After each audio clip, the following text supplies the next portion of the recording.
This is a story that really happened. The events of the Bible are true events, and they are recorded for us in actuality, and they are recorded for us factually. God designed it that way so that we could, as the Apostle Peter says in his letter, that we could use these events of the Old Testament as examples to us, or as ensamples. That's the word that he uses. That they could be, these stories, examples of faith for our lives, but that they could also be examples of the way that faith and that grace and that God desires to work in our lives.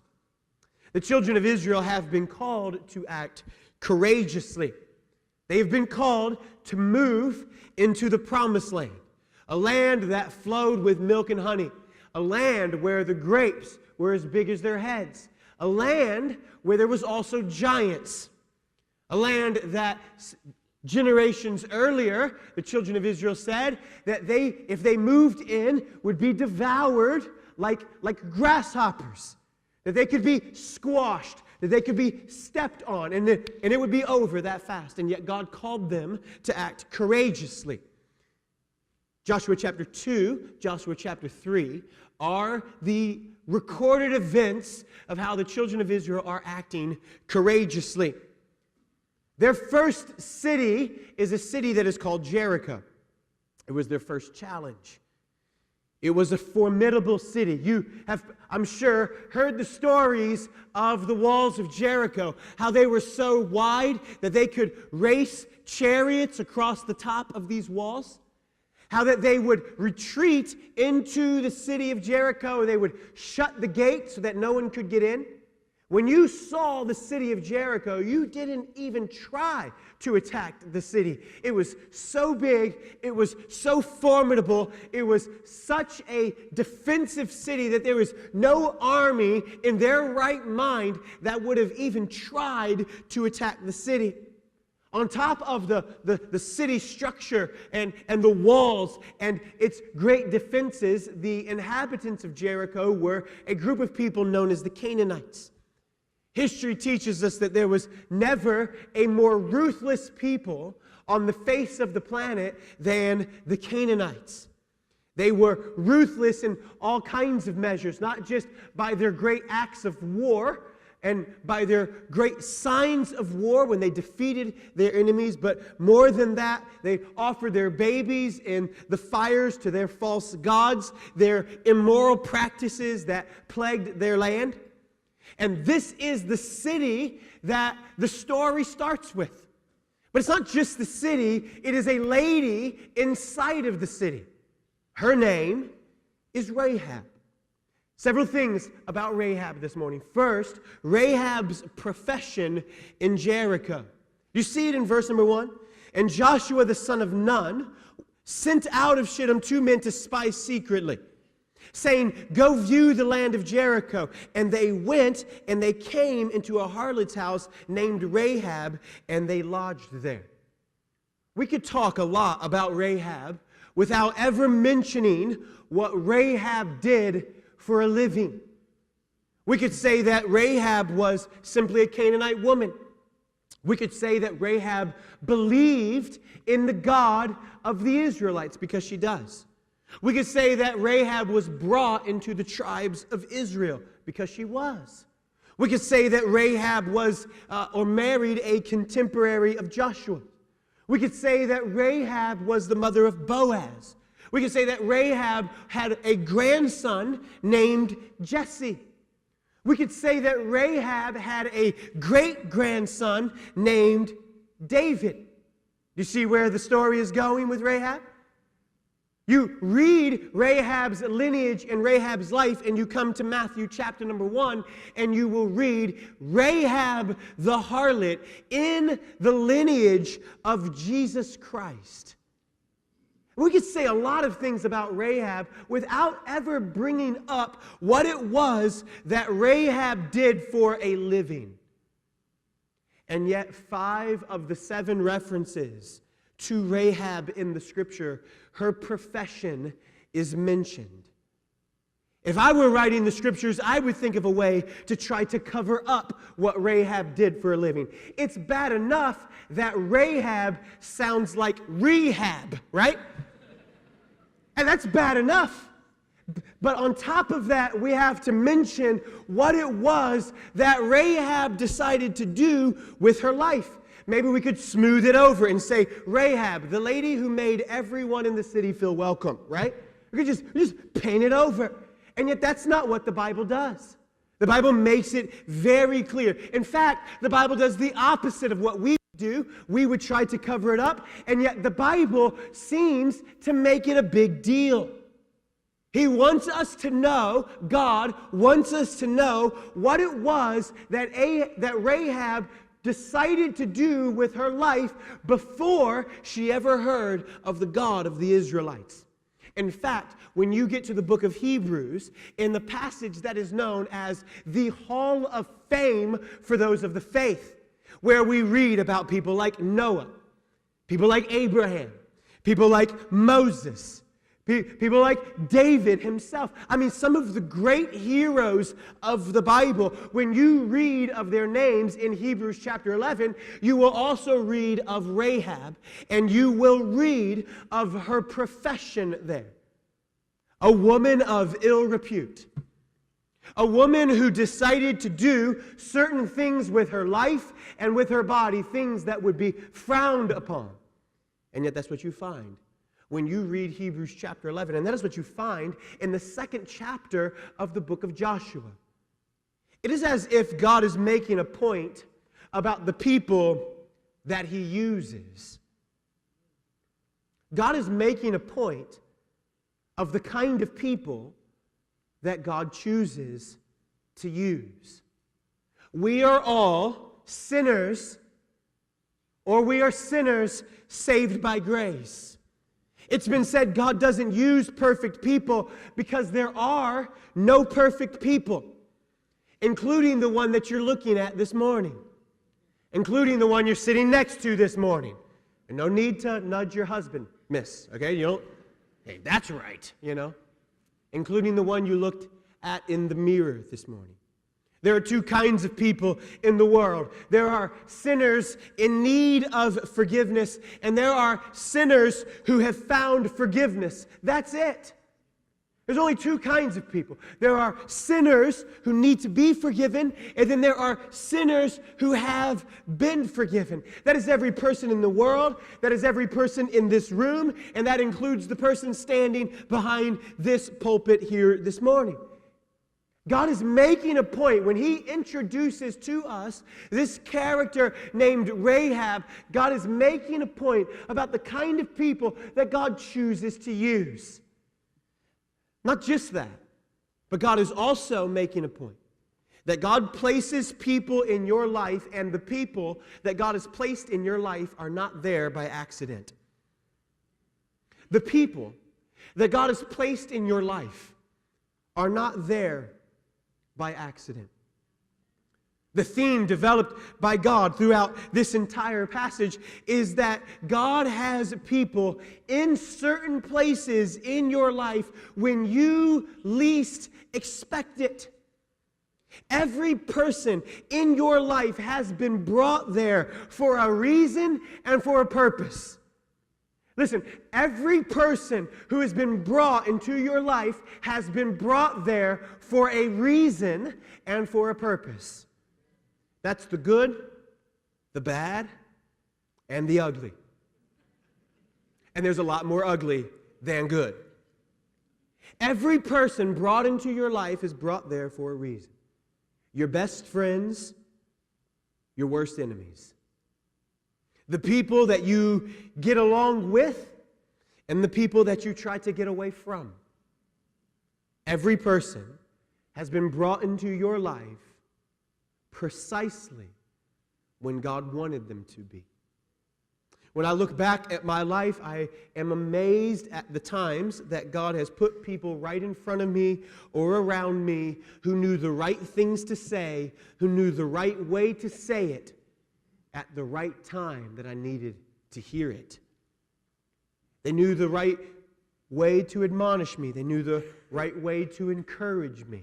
They knew it when I needed a pat on the back, and they knew it when I needed a kick in the seat of the pants.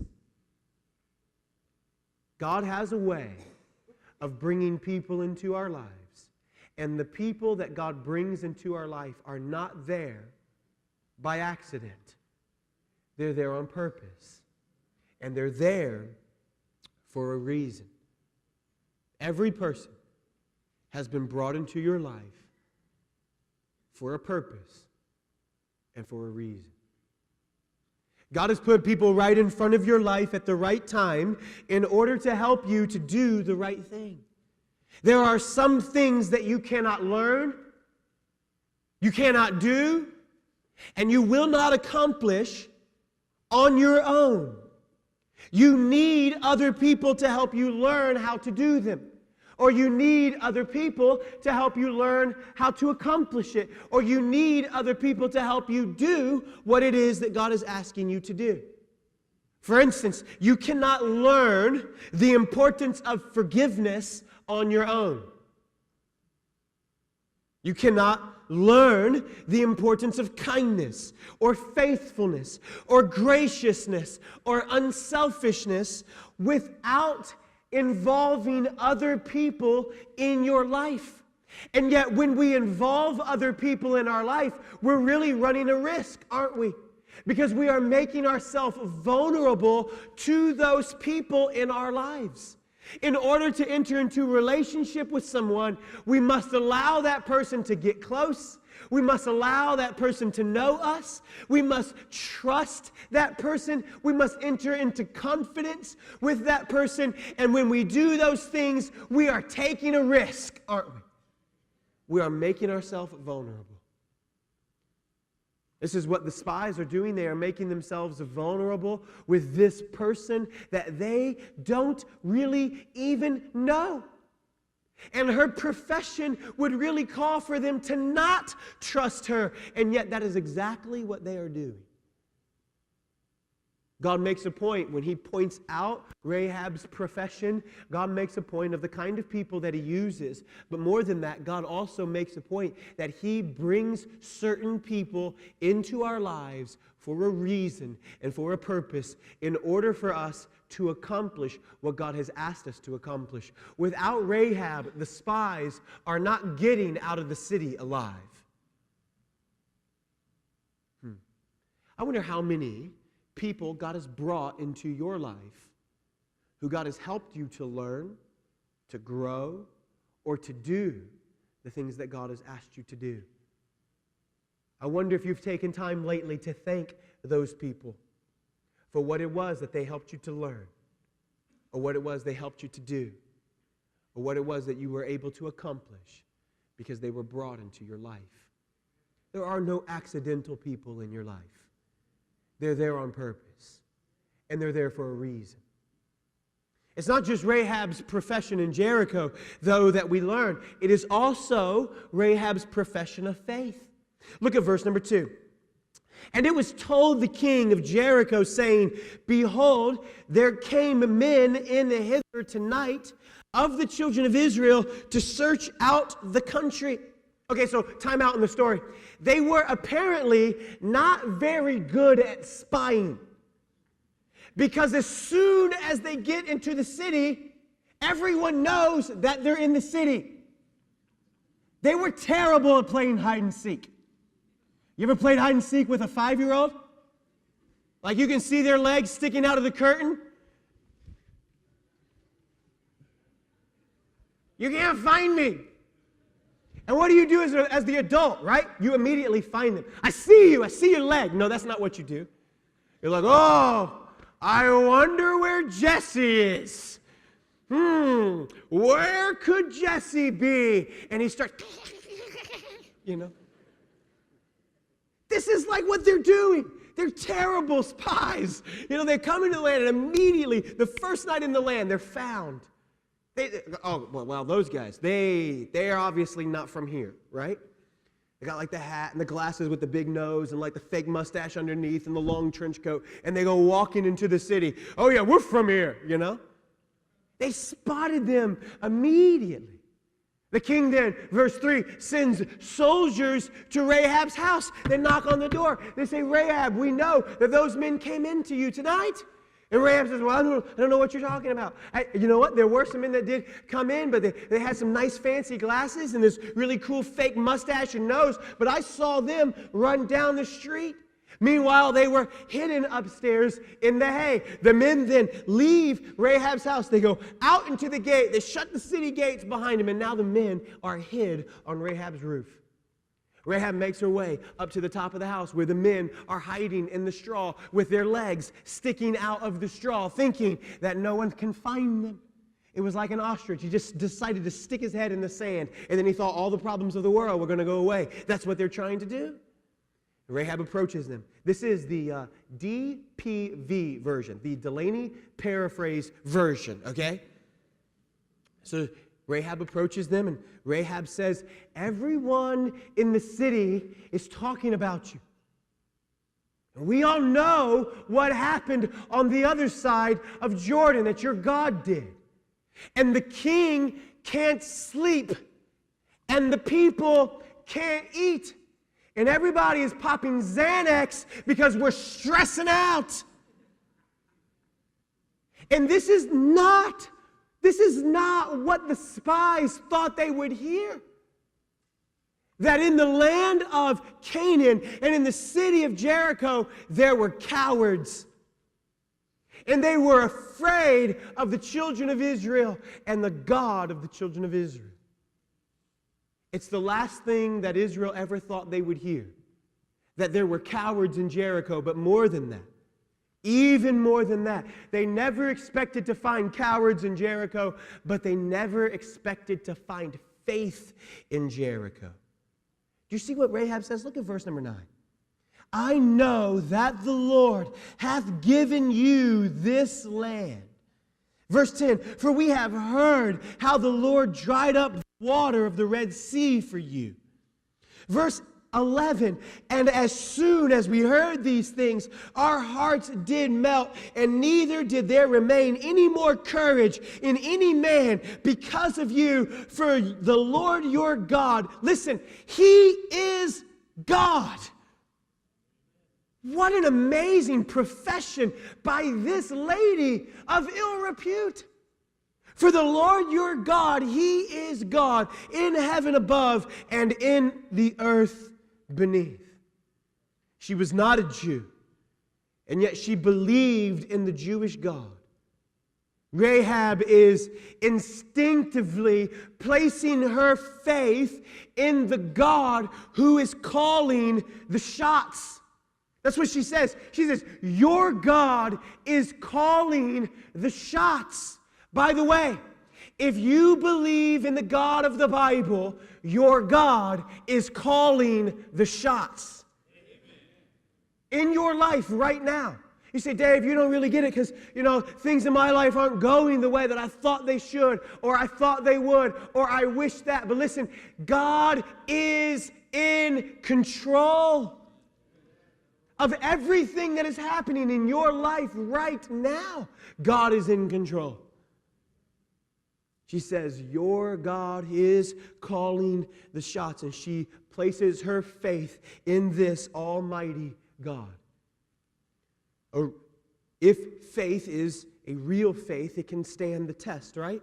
This is what they say. This is the quote. A faith that cannot be tested is a faith that cannot be trusted. And Rahab's faith was certainly going to be tested. But what distinguished Rahab from everyone else in the crowd of Jericho? It was not Rahab's superior morality. It was not Rahab's higher intelligence. It was not Rahab's exemplary life. It was not Rahab's better disposition. The only thing that distinguished Rahab from everyone else in Jericho was what? Her faith. Her faith. In her faith, it was an active faith. She believed in the God of the Israelites enough, and sufficiently that she decided to change sides. She said, I will do this for you if you will remember me when you come into the land. And the spies reply, your life for our life. If you will do this thing, if you will act, then our God will deal kindly with you. Our God will show you grace. That's what the word kindly means, deal kindly with. Our God will be gracious to you. Our God will show grace to you. This is what it says of Rahab in Hebrews chapter 11, that because she acted, she was saved. It's what it means when James writes in James chapter number 2, verse 24 and verse 25, when James is talking about a faith that is working and a faith that is alive and a faith that is active. It is a faith that is moving. It is a faith that is doing. It is a faith that is going. It is a faith that is trusting. It is a faith that is generous. It is an active, moving kind of faith. So saving faith, then, is a faith that trusts Christ in Christ's righteousness to save us, yes, but it is also a faith that is actual. It is also a faith that moves. It is also a faith that changes. It is also a faith that you can see. This is what James says, isn't it? That we are saved by faith alone. But a faith that has saved will not remain alone. We are saved by faith alone, yes. But a faith that has saved us will not remain alone in our lives. A saving faith is an active faith. You may know that Christianity is true, but that is not enough. You may know what the God of Israel is doing on the other side of the Jordan, but that is not enough. You must also act. You must also act. You may know that the God of the Israelites exists, but just knowing about that God does not cut it. The striking thing to me in this entire passage, or one of the striking things I should say, is that apparently all the Canaanites and all the inhabitants of Jericho have the same information about God that Rahab does, and yet they are not acting on that information. But Rahab does act on that information. That is the simplicity of the gospel, is it not? For whosoever shall call upon the name of the Lord shall be saved. You just act. For whosoever shall call upon the name of the Lord shall be saved. It's not just an active faith, but it's also an alternating faith. Before Israel shows up outside the walls of Jericho, Rahab wore a certain label. All of her neighbors, all of the citizens, all of the customers, even her parents knew her as Rahab the harlot, the woman of ill repute. And isn't it interesting that when the Israelite spies offer to spare Rahab's life, they say nothing about her lifestyle. They say nothing about her abandoning her trade. It's not part of the deal. Changing her life was not discussed. She acknowledges the God of Israel as the most powerful God. She then acts on the knowledge that she has of that God, and then that God saves her just as she is. And He will save you just as you are. Why? Why does God do that? Because where sin is great, the gospel is greater still. Her mess is the message. It's not clean up your life and then God will accept you. It's God has accepted you exactly as you are. All the scars, all the dirt, all the sin, all the mess ups, all the mistakes, all the failures, all of it included, God accepts you as you are. And when you see a good and gracious God accepting you that way, do you know what that does inside of you? That prompts change. You say, if God loves me like that, then I want to please Him. False religion says if you want to get through that door of heaven that we heard sung about, then you better work hard, and you better do good, and you better give your alms, and you better go to church, and you better be a moral citizen, and you better do all these things. And then in the end, maybe God will accept you. But that's not the story of Christianity. That's not the message of the gospel. The message of the gospel is Jesus came to this earth and died on the cross and rose from the grave to save you from your sin. God loved the world so much that he gave his only begotten Son, that whosoever believeth in him, mess and all, shall be saved. And when you accept that, it changes you. Something inside of you changes. And you say, if God is that good, and God is that great, and God is that kind, and God is that loving, then I want to live for him, and I want to please him. Your mess is the message. Your mess is the message. Rahab's label, her profession, was not an obstacle to God, and neither is yours. It's not an obstacle to God, and neither is yours. This is what I'm telling you. It does not matter what you have done. It does not matter who you are. I don't care if you've been a hitman for the mob for the last 10 years. Please be my friend.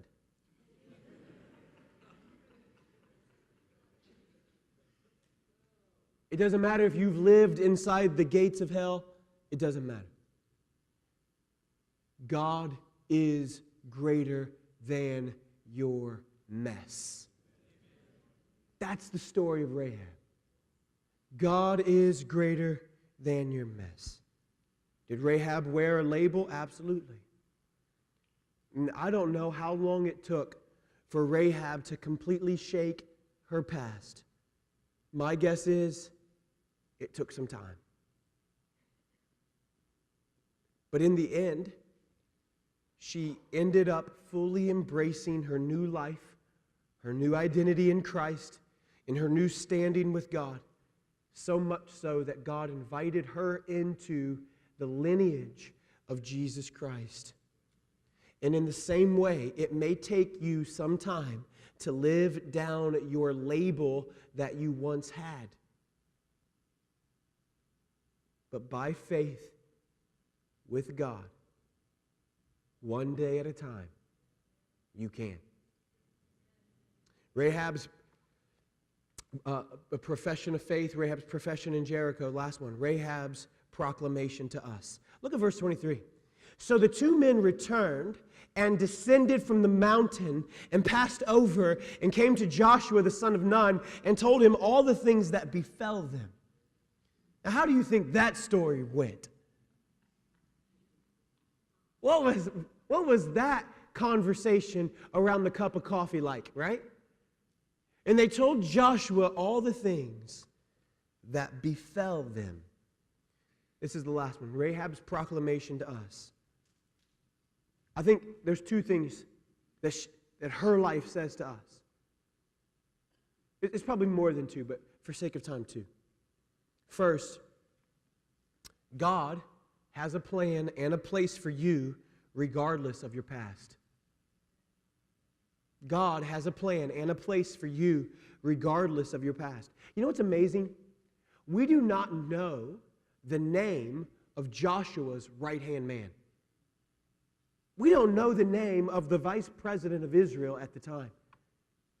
We do not know the name of one of the priests who had the important job of carrying the Ark of the Covenant across the Jordan and then around the city of Jericho. We don't know their names. We don't know the names of any man on Joshua's cabinet. We don't know the names of any of those individuals. And yet, in the second chapter of the book of Joshua, God gives 24 verses to this lady. He gives 24 verses, and then not just that, he invites her in to his family lineage and to his family tree. Just when you begin to think that your past has somehow disqualified you for whatever God has for your future, think again.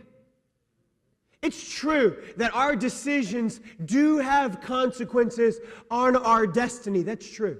But our decisions do not determine our destiny. Only God determines our destiny, and He determines that in His good grace.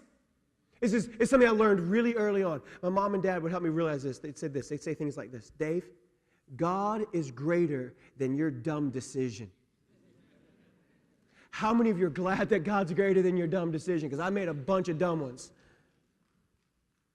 God is greater than your dumb decisions. And Rahab certainly made some real bad decisions in her life. But listen, this is the reality of the gospel of Jesus Christ. God is greater than her bad decisions. And God is greater than your bad decisions. We've made bad decisions, sure. But our decisions do not have to disqualify us from what God has for our life and for the purpose that God has for us. Don't think for a second that your sin is greater than the grace that is found in the gospel of the Lord Jesus Christ. God's grace is immeasurable grace. It's not just that. It's not just that we are not disqualified from our dumb decisions. It's more than that. It's also that with the gospel of Jesus Christ, all of our dreams do come true. All of our dreams do come true. The story of Rahab, I think above everything else, reminds me that in the gospel of Jesus Christ, our wildest dreams come true. I think I shared this with you before, but I'll share it with you again. Why is it that we love fairy tales so much? You know the classics, the real good fairy tales, like Beauty and the Beast, Sleeping Beauty. Some of you are trying to reenact that this morning. Sleeping Beauty, Peter Pan, King Arthur, Shrek. Okay, not Shrek, but I like that one. Well, these are great stories, right? But they aren't true. We know they aren't true. We know that they didn't really happen, and yet we love them, and we watch them, and we get a lump in the back of our throat when we see them take place before our eyes. Why do we love them so much? And the answer is because they speak to the great desire of our heart. That deep down in our heart, when we watch or hear the story of Beauty and the Beast, there is something inside of us that says, yes, there must be a love out there somewhere that can break us out of our beastliness that we've created for ourselves. When we hear the story of Peter Pan, we say things like, yes, deep down inside, I want to stay young forever and I want to fly. I really want to do that. That sounds fun. We hear the story of Sleeping Beauty, and deep down inside, our hearts long for the reality that death isn't really death, that it's just sleep, and that there will somehow, in some way, be a way that we can wake up from this sleep. Deep down in our hearts, we really long for those things. And then along comes the gospel of Jesus Christ. And if the gospel is real, and it is, and if Jesus Christ lived, died, and rose from the grave as the Bible says that He did, and He did, and if what Jesus says is true, and it is, then guess what? All of our dreams do come true in the gospel of Jesus Christ. There is an evil sorcerer in the world, and he has the power of death. The Bible calls him the devil. And we are under his enchantment that is called sin. There is a noble prince who has broken into our world, and he has provided for us a way of escape. And he did that when he died on the cross and when he rose from the grave. And he offers us a love that will never leave us or forsake us. And he has miraculous power so that he can calm the storm, and he can raise the dead, and he can heal the sick. And to all those who have by faith turned to him, they will in the end fly away with him, having defeated death, hell, and the grave, because as he is, we will be also.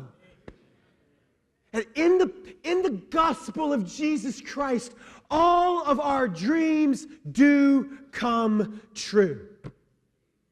And we must simply respond in faith to that good grace from that good God. So I'm going to ask you a question as we end. Have you been reminded this week of that grace? Have you rejoiced this week of that grace? That's part of what we're doing this morning. It's part of what we do at church, right? We gather together to celebrate and worship with other believers about the good grace that God has shown to all of us. Hopefully you got one of these red cords when you came in. If you didn't, the ushers have them at the back, and you can get one on your way out. And this is what I'd like for you to do with this. You could just leave it on your seat if you wanted to. But I would like for you to take it and place it in Joshua chapter number 2. And just leave it in Joshua chapter 2 for the next several days or weeks.